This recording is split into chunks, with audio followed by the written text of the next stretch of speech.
Ticket counter, ঢাকাগামী ticket counter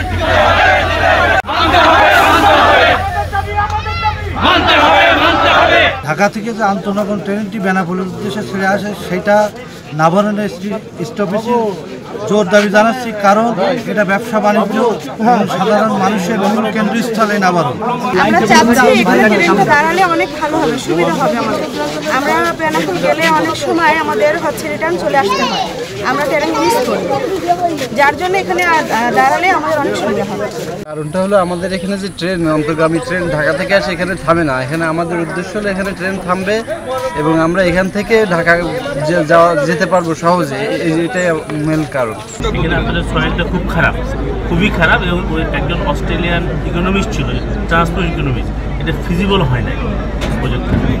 মানে এখানে যে সয়েলের যে কন্ডিশন, এই কন্ডিশনে যদি আমরা রেল লাইন করতে যাই, রেল লাইন করাটা মানে টেকসই ওই অর্থ হবে না। এখান থেকে সাতক্ষীরা উপজেলা, জেলা এবং চৌগাছা জেলার মানুষের সমস্ত কেন্দ্রস্থলে নাভারণ, এখানে যদি একটি স্টপেজ তৈরি করা হয়, সাতক্ষীরা এবং চৌগাছা মানুষের যে কষ্ট হয় সেগুলো লাঘব হবে। এজন্যই সরকারের কাছে এবং বর্তমান যে রেল কর্তৃপক্ষ এনাদের কাছে আমাদের দৌড় যাবি জানাচ্ছি, অতি সত্বর এখানে একটি স্টপেজ যেন তৈরি করা হয়। আমাদের নাভারণে না থাকার কারণে বৃহৎ একটা জনগোষ্ঠী এর মানে সুযোগ সুবিধা থেকে বঞ্চিত হচ্ছে। এখানে সাতসার প্রায় 9টি ইউনিয়ন, আমরা কলারবার 4-5টা ইউনিয়ন, ঝিগরগাছার 4টা ইউনিয়নের ব্যাপক একটা জনগোষ্ঠী এখানে স্টপেজ না থাকার কারণে ব্যাপক আকারে ক্ষতির সম্মুখীন হচ্ছে। তাদেরকে নামতে হয় বেনাপোলে, এবং বেনাপোল থেকে তাদেরকে আবার কষ্ট করে 20 কিলোমিটার পাড়ি দিয়ে 30 কিলোমিটার পাড়ি দিয়ে আবার তাদের গন্তব্যস্থানে পৌঁছাতে হয়। এই জন্য আমাদের এই এলাকার জনদাবি, এই এলাকার প্রাণের দাবি এখানে একটা ছোটোখাটো করে স্টপেজ করার জন্য। ট্রেনটা ঢাকাগামী যে ট্রেন, ঢাকা টু বেনাপোল এবং বেনাপোল টু ঢাকা, এই ট্রেনটা নাভারণে থামুক, কারণ এখান থেকে অনেক যাত্রীরা ওঠে। এই যাত্রীদেরকে আবার বেনাপোলে যেতে হয়, 12 কিলোমিটার যাতায়াতে খরচও আছে এবং কষ্টও আছে। এই কষ্ট এবং খরচ লাঘবের জন্য আমরা এলাকার লোক চাচ্ছে যে যদি ট্রেনটা এখানে দাঁড়ায় তাহলে আমাদের জন্য সুবিধা হয়। আর এইটা ওইটা না, কাপড় ধোয়ার একটাই সলিউশন, চাকা অল ইন ওয়ান। একটা দাবি নিয়ে এখন উপস্থিত হয়েছি, সেটি হলো এই যে আন্তনগর যে ট্রেনটি ঢাকা থেকে ছেড়ে এসে বেনাপোলে রাখে আর আমাদের এই অঞ্চলে রাখে না, যশোর ছাড়া।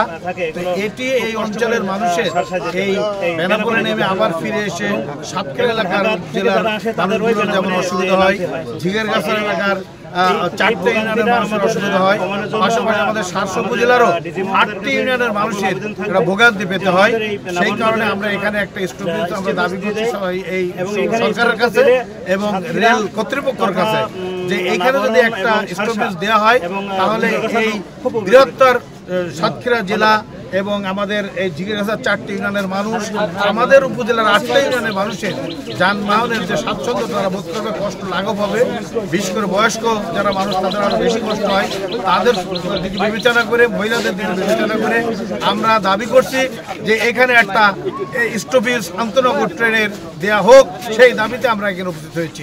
এখানে আপনাদের সয়েলটা খুব খারাপ, খুবই খারাপ, এবং একজন অস্ট্রেলিয়ান ইকোনমিস্ট ছিল, ট্রান্সপোর্ট ইকোনমিস্ট, এটা ফিজিবল হয় না প্রজেক্ট।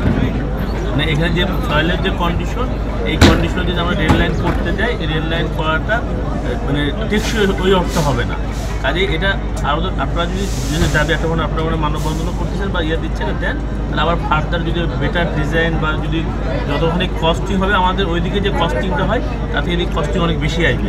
এটা সুন্দরবন এরিয়া তো, মানে এখানে বেশি নিচের দিকে মাটি যখন সয়েল টেস্ট করছে খুব মানে ভালো রেজাল্ট তারা পাইছিল না।